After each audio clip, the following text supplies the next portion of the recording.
You're listening to Off Limits. Liberal, irreverent, and really, really gay.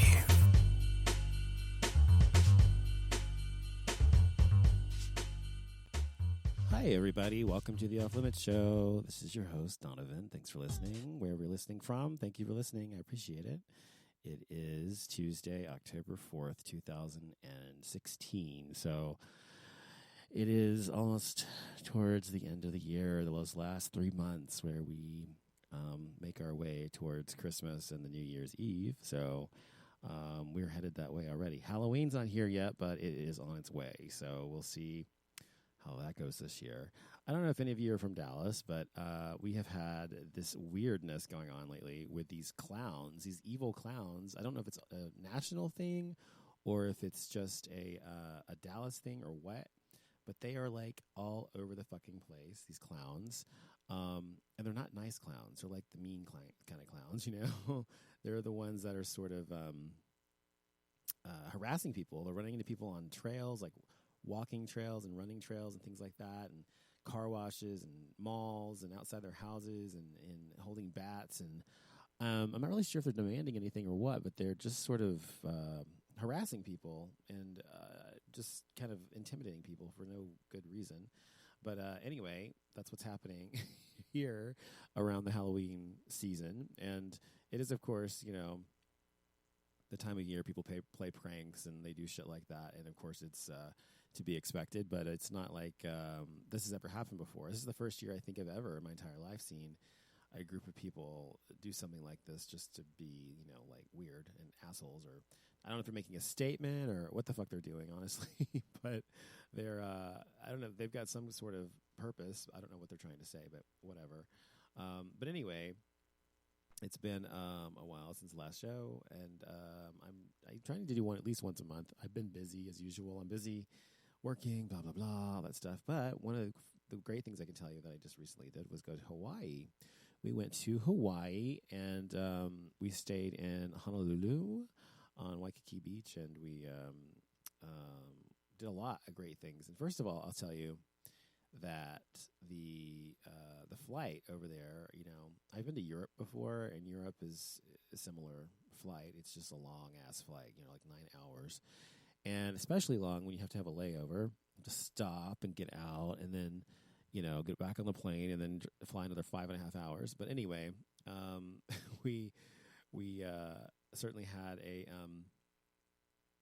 full flight both ways. But on the flight out there, I was sitting behind this woman, and I didn't realize it, but apparently, whenever I'd pull my bag out from under her seat, you know, my bag was in front under her seat or whatever, and it was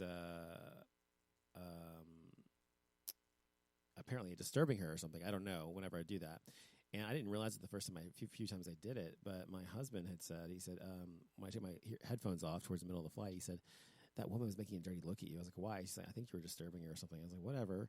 You know, we're all in this together, I said. And, you know, she's just being a bitch or whatever. So anyway, towards the end of the flight, there was I had to go to the bathroom. So I went to the bathroom, got up, whatever, came back. And I sat down. I put my tray up or whatever. And the woman turns around. She goes to me. She goes, just like this. She's like, I'm trying to sleep, like that.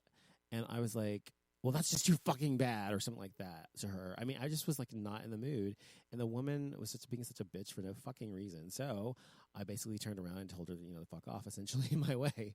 But you know, I don't understand people who are like that because, you know, like I said, we're all in this together. It is just something we do to get from point A to point B, and we all have to be in this fucking tin can stuck in like sardines for, you know, however long. In this case, 9 hours. You know, so.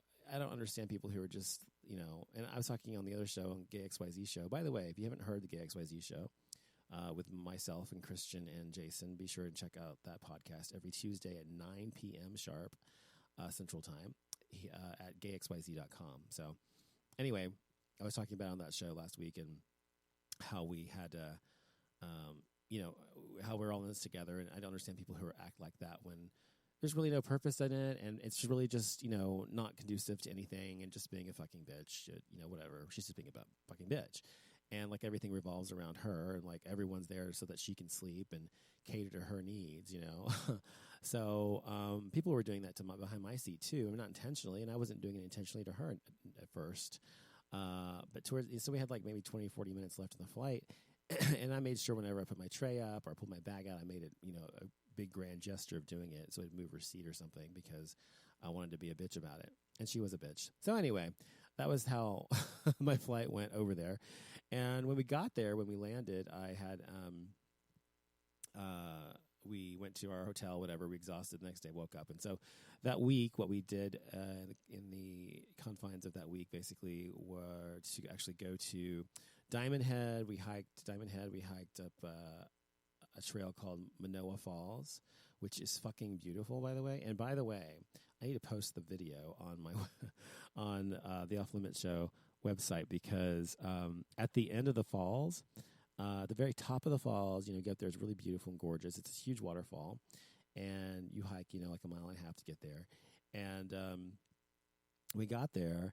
There were these, I don't know, half-naked guys with hot bodies in there in their 20s or whatever, swimming around. And you're not supposed to swim. It's like, like marked off or whatever. And you're not supposed to go in their signs as "Do not enter" or "Beware." I guess because it's dangerous. You could wash down the falls and die. But they were in there swimming and all this other shit. Anyway, and so they get out of the thing and they're all like, like it's like a fucking commercial, like a commercial for like cologne or something. Like the Davidoff commercial, and the guy's getting out and it's like his abs are showing. It was just funny, but I happened to get all that on a video. It just was like a big plus at the very end of the trail. But anyway, so I'll post that on the website, actually on Facebook, on Off Limits Show Facebook page later when I'm done with the show. It's pretty funny. But anyway, so we did that, and we also went horseback riding and swimming and, I don't know, walked the beach or whatever. And Pearl Harbor and USS Arizona, USS Missouri, and I mean, all the touristy stuff we could do. And we did this really cool thing. It was a movie tour. It's like where you can go and you can see all the places where they have filmed famous films like Jurassic Park. All these movies were filmed in the same location in Hawaii called Kualoa, I think is how you say it, Kualoa. And it's Kualoa Ranch, actually. And it's a huge, 800 or 8,000 acre or something ranch. And it's beautiful. It's gorgeous. It's around the ocean. It's fucking amazing. And they filmed Hawaii Five-0 there. They filmed Lost there. If you remember Lost, and the bunker that they filmed it in is there. And the Dharma Initiative stuff's there, and like the submarine, and all that stuff is there. And Hurley's golf course. Also Kong, the upcoming movie Kong, and also previous movies, King Kong, I think. And also Karate Kid and Jurassic Park, of course. And in Jurassic Park, they actually let you out at a place where a scene was taken. If you remember the first Jurassic Park, if you've seen the movie, which most people have, the first Jurassic Park where they're running through the field and there's all these, I think the velociraptors or something around them. I can't remember what they were. I mean, not velociraptors, but something. And they're running in the field with them.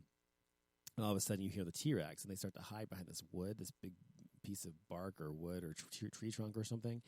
And they duck, and that's still there with exactly the same location and everything.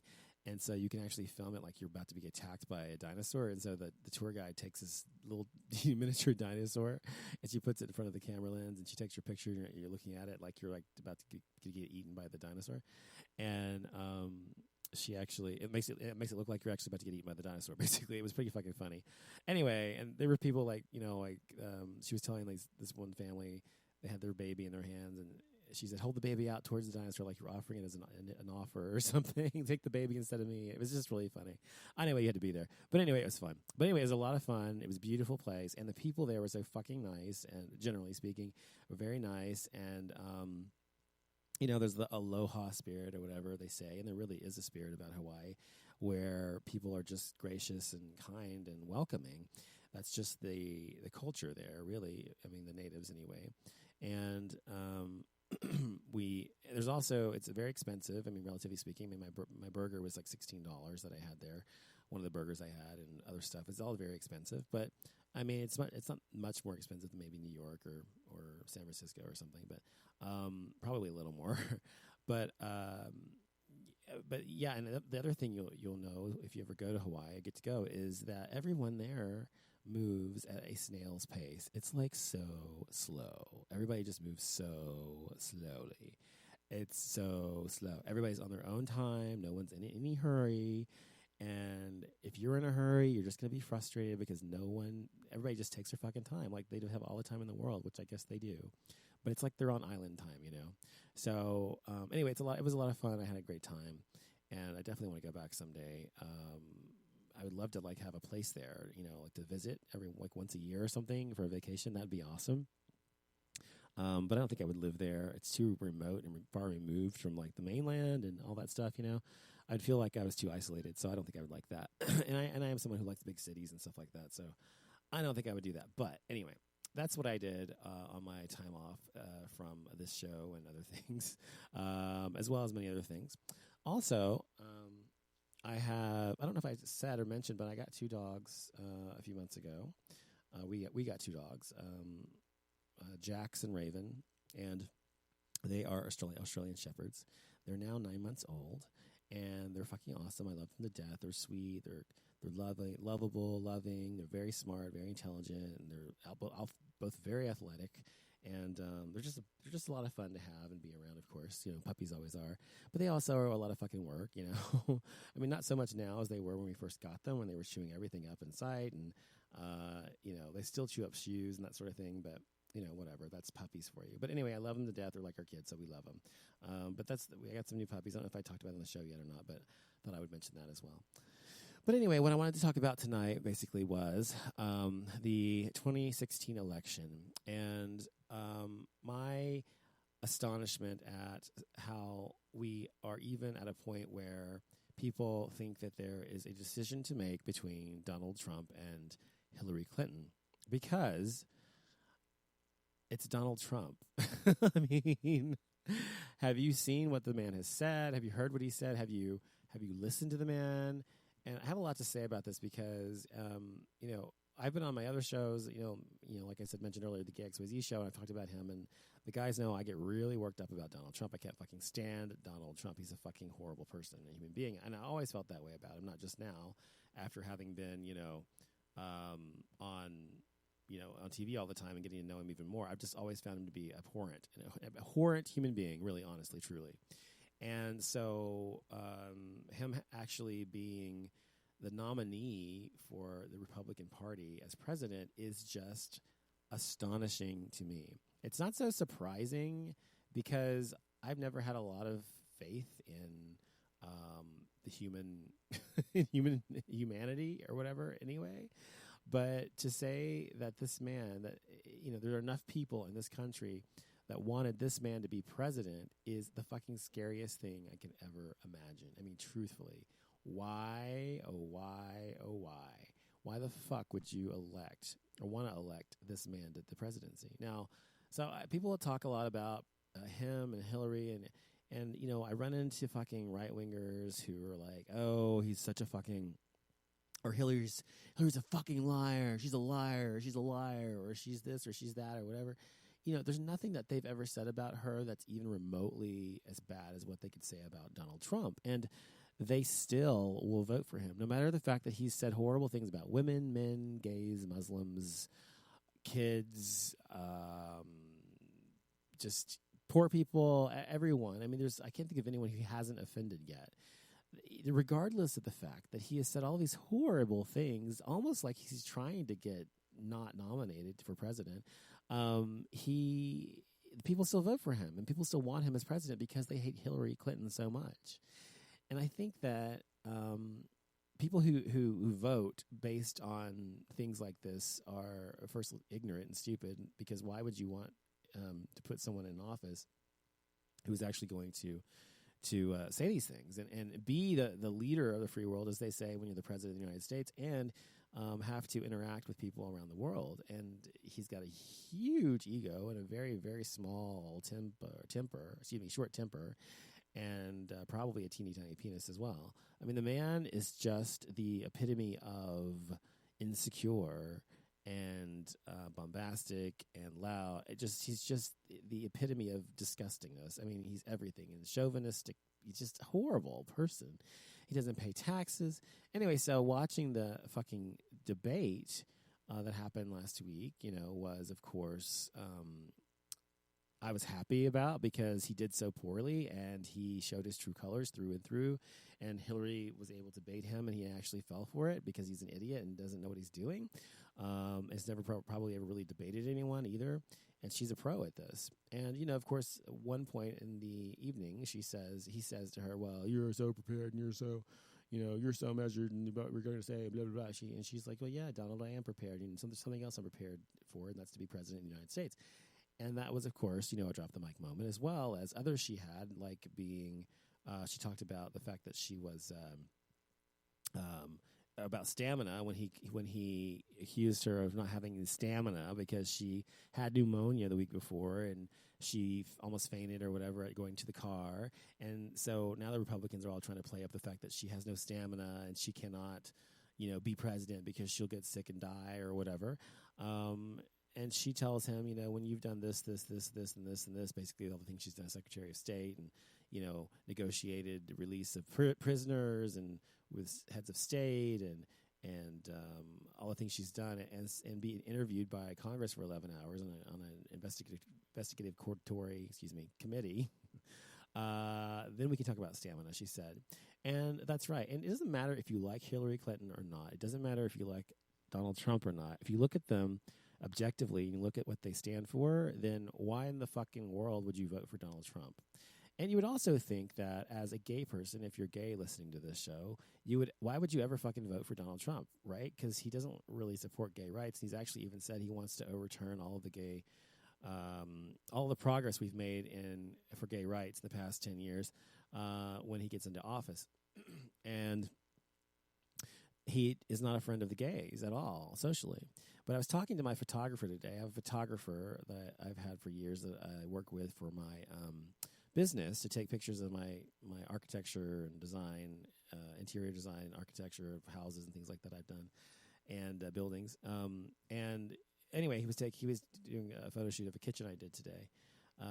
Today he did a photo shoot of a kitchen I've done, I should say.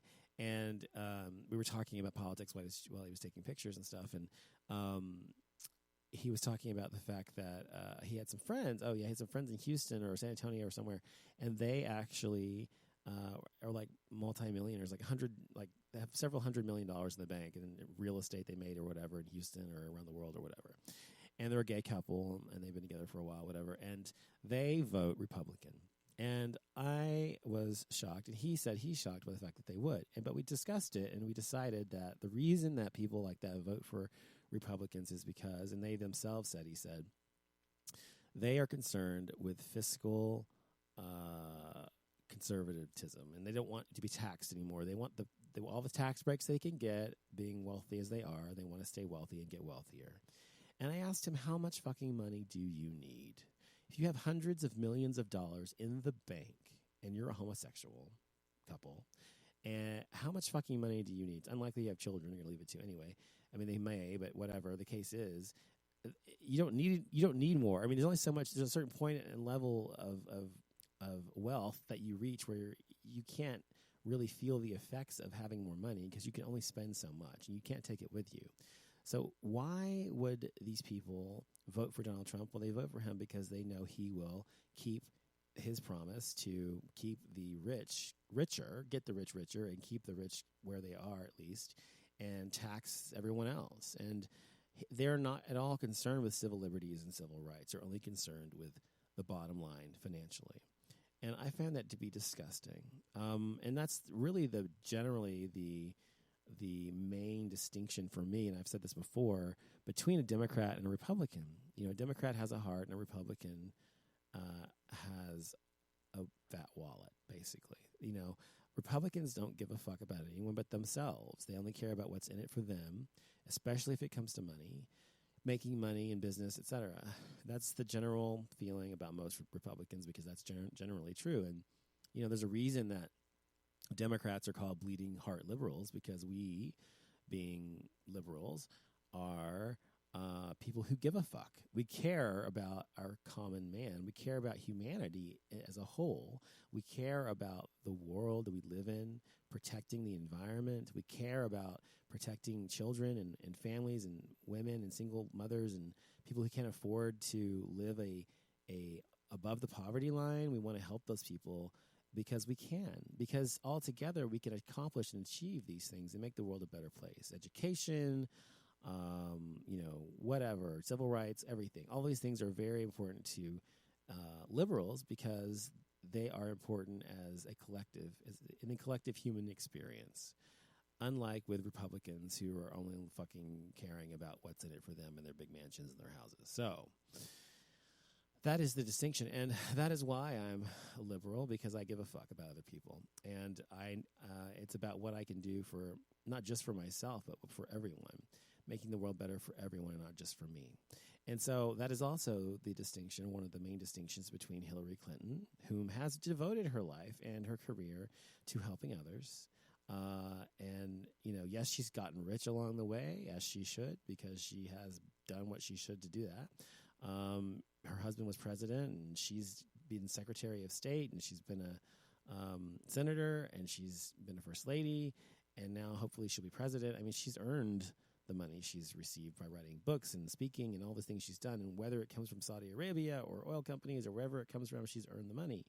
Now, Donald Trump, however, whom you would think would be, the number one business person because he is such a billionaire and has all this money, yet he refuses to release his taxes. He refuses to let us see his tax returns. Of course, Marla Maples, his ex-wife from years ago in the 90s, released their joint tax return, which was legal since it was both of their tax return, to the public to see from 1993, where we found out, that he had written off over $900 million in taxes.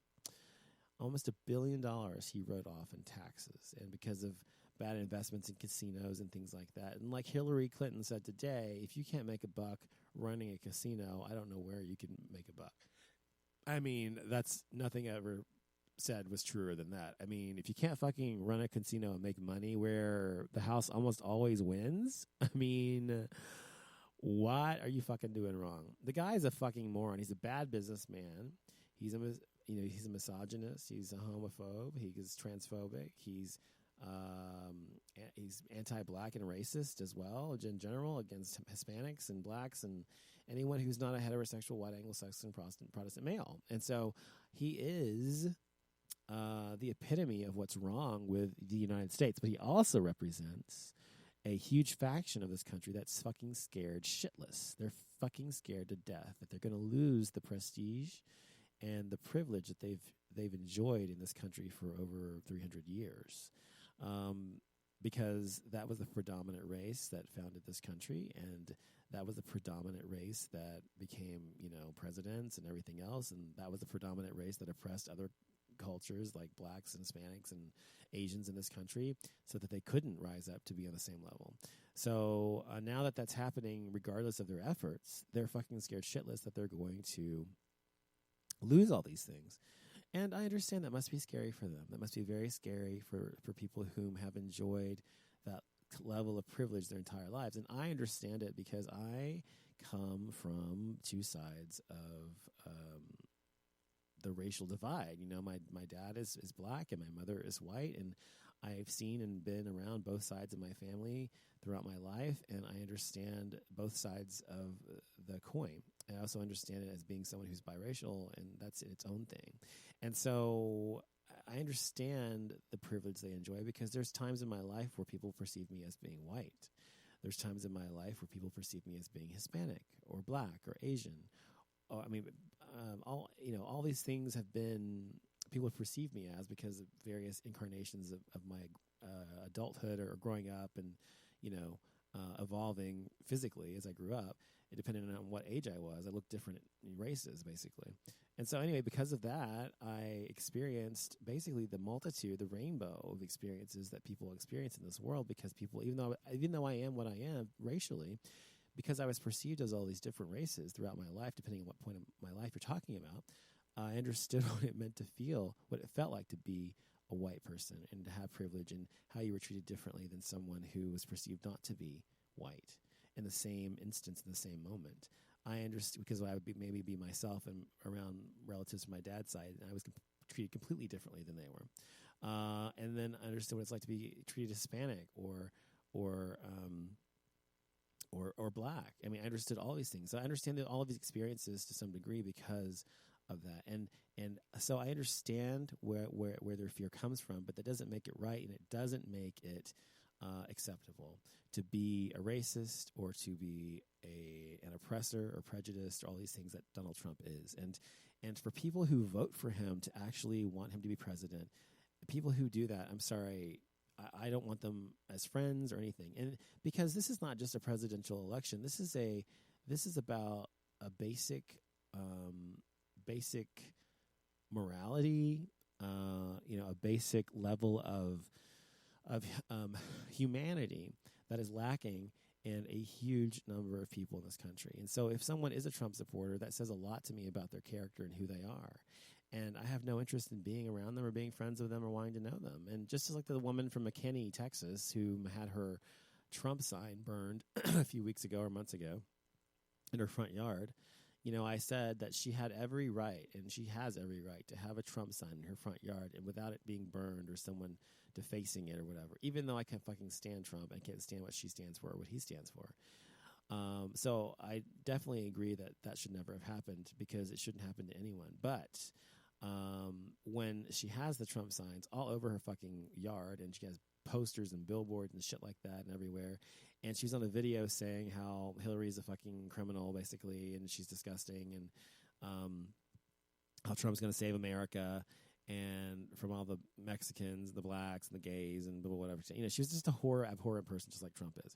And so she is basically the same kind of person he is, and it illustrates to me that people who are going to vote for Donald Trump are my enemy, because I am certainly not someone who has any idea of, what it means to be not an outcast in society. I've always been an outcast and a minority in one way or the other because, whether it's been racially or whether it's been because I've been gay or because of my religious beliefs or non-beliefs or because just my personality just sets me aside because I'm just different in the way I think about things. I mean, I've always been an outcast in almost every social situation you can think of.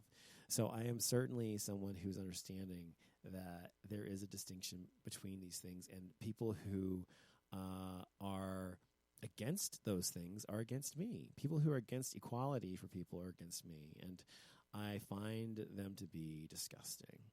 But anyway, that's what I think about that. But I also have to say that there are like all these horrible things that Donald Trump has said over the course of his tenure as running for president or whatever. But before I get to those, let's talk about the distinctions between Clinton and Trump. Criminal justice, talking about incarceration and prisons and things like that. Clinton wants to reform the mandatory minimum sentences and end private prisons. And the problem with private prisons is that private prisons, just like private hospitals, have a profit motive, and they are there specifically to make money, just like any corporation. That's what they're there for.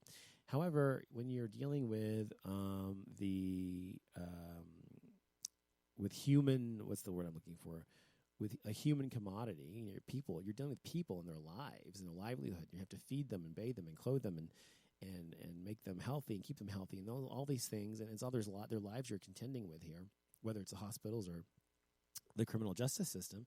When you're contending with those things, there should not be a profit motive. And even Hillary herself said exactly that in her speech at the debate, that there should not be a profit motive for prisons because you're dealing with people. Trump, however, has said that he's got a tough-on-crime approach and that police are mistreated and misunderstood, and he supports the death penalty for those who kill police officers. But Clinton supports the death penalty only for particularly heinous crimes. So, I agree with her. I personally do not support the death penalty at all. I used to, when I was younger, believe that it was acceptable, but I don't believe it's acceptable anymore for us to take a human life. Even as deplorable or disgusting as a person is, I think that it's serving a better purpose to keep them in prison the rest of their lives in a maximum security prison where they have maybe no contact with the outside world except for 1 hour a day, solitary confinement, that sort of thing. That's much more of a punishment to me than just killing someone and losing their life. I mean, if they lose their life, that's it. They're gone. They don't experience anything else. There's nothing else you can really do. And I don't really think it's our place to take their lives. So I don't believe in that anyway. But anyway, she's far more aligned with me than he is. In the economy, Clinton wants to raise the minimum wage to $12 an hour. With local governments like Dallas or L.A. or San Francisco, wherever you live, free to set minimums above that level if they want to. And Trump wants to, quote, create jobs. He wants to get smart businessmen from Wall Street to run the economy because they have the expertise, and he wants to simplify the tax code so people just have a flat tax. Now, the problem with a flat tax is if you have a flat tax, that's great. It sounds great, in the abstract, right? Because everyone pays the same number of taxes. But not everyone pays the same amount of taxes. So what that means is, if you are making, I don't know, $1 million a year, and you pay a 15% tax on your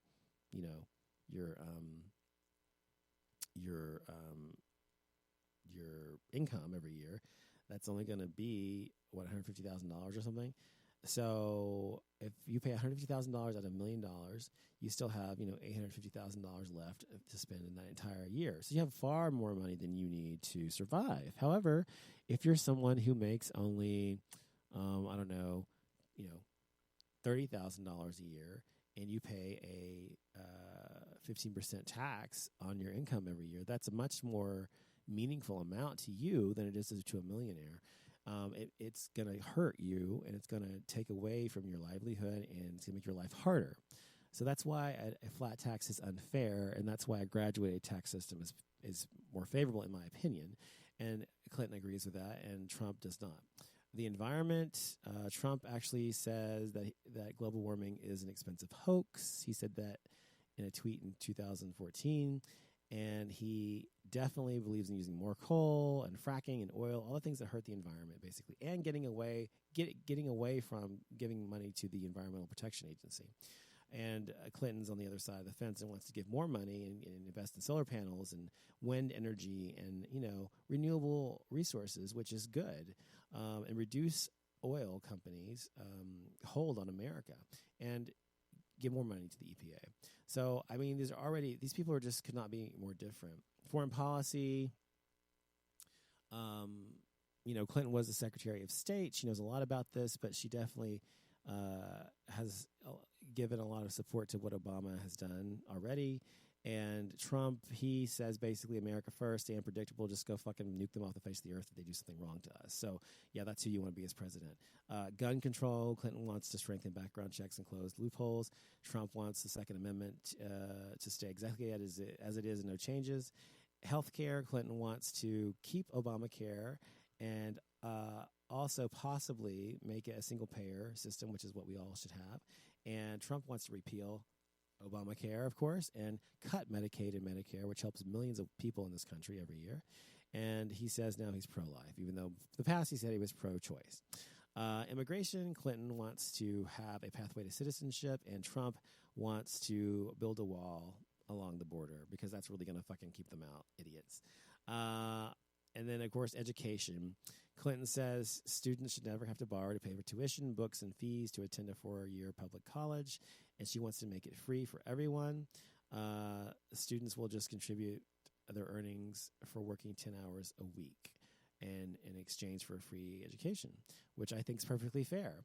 Trump says he doesn't really know what he wants to do and really hasn't given us any idea what he wants to do, but he just does want to see. If you remember, he had Trump University, which was a fucking hoax, basically, and a fucking fake, which has been deemed to be a fraudulent organization, which he has been in court about for years.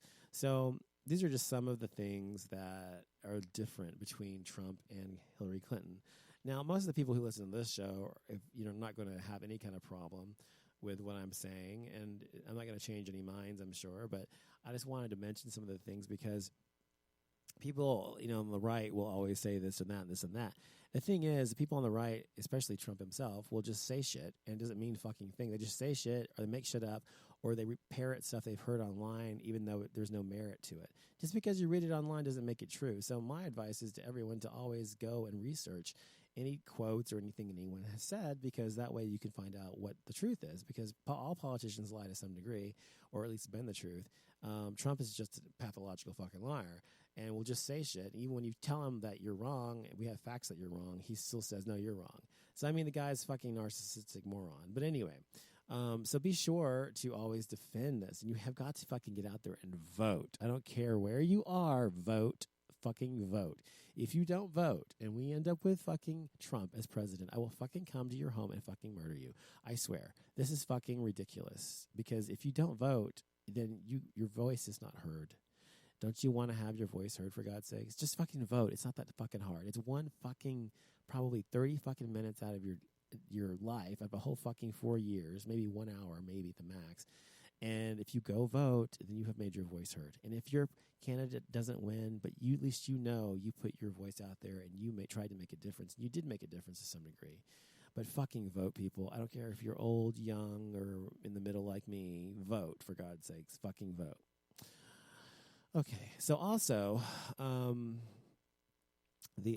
should also tell you that I have lost 35 pounds in the past few months, probably 4 or 5 months now. And all I did was cut back calories. I gained a lot of weight because I stopped working out, and just generally being married kind of makes you put weight on in general.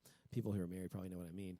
But I decided I was just tired of being fat, and I couldn't see myself in pictures or anything without being disgusted. And so I have lost 35 pounds, and the last month I've lost like 1, but that's because it's gone up and down, but I'm staying basically in the same thing. So I'm going to have to start working out in order to lose weight. But the way I've lost the first 35 pounds of my weight loss is to just cut calories, and I just watch my calories every day. I stay on X number of calories every day, and I use my MyFitnessPal to track them, and that's it. I eat whatever I want. I just stay within the calories counts. Now, some days I cheat and just have whatever I want anyway, about once a week or something, but not like crazy, like 6,000 calories. But, I just eat something like a pizza or a burger or something that I wouldn't normally eat. And even a burger's fine if it's within your calorie count per day. So anyway, that's how I've done it. I don't know how everyone else, it would work for everyone else, but it's worked well for me. And I think that's basically all there is to losing weight is, fewer calories in than you burn, and then you're going to lose weight. So that's pretty much the way it works. So I want to lose, some more weight just to get down to like my, svelte self from years ago again. And so I'm going to go back to the gym this week and start working out and trying to get back into reinvigorating my metabolism again. So we'll see how that goes. What else is there to discuss? There's a guy I interviewed. His name is Jason Dotley. I interviewed him. He was on Sordid Lives, if you know that series on TV. He was also in the play. He was married to Del Shores and, whatever for a long time. And that was an acrimonious split they had years ago. He's kind of conflated with him all the time now because of their public breakup. But he's a really cool guy. And if you've never seen him, check him out. He has albums and a lot of really good dance music. He's a huge Madonna fan, just like I am, which I love. I interviewed him years ago, probably 3-4 years ago. On the cruise show that I did with a few people then. And anyway, he's doing this web series now called Body Hair, which is pretty funny. You can watch it on it for free. It's very short. It's like 30 minutes long, all 8 episodes or something. And each one's like 5 minutes long or something. And so look up for him. He's also on OM Gossip. He's on OM Gossip, and he does that like every week, I think. He's really funny. He's fun to watch. So check him out on there as well. So Jason Dotley, Dottley. You can also find him on Facebook. Other than that, that's pretty much it, I guess, I have for today. Oh, and my big announcement, basically, is that I am going to be having a huge book signing party, book release party in June of this coming year. So if you are interested in going to the book party and being part of this fun, it's free booze and free food and free book, copy of my book signed and everything. Please let me know by emailing me at info at offlimitshow.com, or you can message me on Facebook or Twitter at offlimitshow. And you can also, of course, if you come to it, it's going to be in Dallas, Texas, of course. So if you're in Dallas or you want to fly out here, it'll be a lot of fun. a lot of gay people. So I'm going to invite everyone from the show that's ever listened to the show. If you ever listened to the show, listening now, you can come, and I'd love to meet you. But the book is my, it's kind of I call it my auto memoir, because it's kind of a combination of an autobiography and a memoir, because it's not really memoirs usually are just a one small section of your life, but this is really kind of my whole life up to this point almost. And various things have happened to me, and things that I've gone through in my life, just stories about my life, basically. And so I think people will find it to be interesting, and I think people will find it to be a good read, and I think it'll keep you interested, and I think that you will know me much better, because I've told 100% true stories in the book, but not 100% whole truth, meaning I've told all the things I've said are true in the book and have happened to me, but I haven't told every single thing that's ever happened to me, obviously, because number one, that would take forever, and number two, I can't tell everyone every single thing that's ever happened to me, everything I've done, because I need to keep some things to myself, for God's sakes. But I've basically I've crafted the story of my life thus far, and how it's made me who I am, and what I've gone through, and the hardships, and the fucking bigotry, and the racism, and the homophobia, and just bullshit I've gone through, and heartbreaks, and living with my family and my life, and growing up in the South, biracial, and just all the fucking bullshit I've been through in my life. But you see, as things progress throughout the book, how it created me to be who I am today, and I think that that's a good thing. So I think it's a fun read. So I hope that you will pick it up and read it when it comes out, if you don't come to my party. But I'll give you more details as time comes on from now. And you can find out more about that. I'll have a website for the book, and I'll have more information about that then. So, and it'll be for sale on Amazon, of course, and all those places online, and Barnes and Noble, and that kind of crap. So, anyway, I hope that you will come back to listen to my show next week. Hopefully, I'll do another show Monday. I'm gonna try to do this show on Mondays, and then do the Gay XYZ show with Jason and Christian on Tuesdays. So that's what I'm trying to shoot for now. So you can always hear this show also on iHeartRadio. You can hear this show on Spreaker, SPREAKER.com. You can hear it on iTunes and subscribe there if you like as well. And you can, of course, go to offlimitshow.com and listen to the show there live by going to listen live, or you can listen to the show in the archives on Spreaker.com. So I hope to hear from you soon, and thank you for listening to the show. I'll be back next week, and stay very, very happily gay if you're gay. Good night.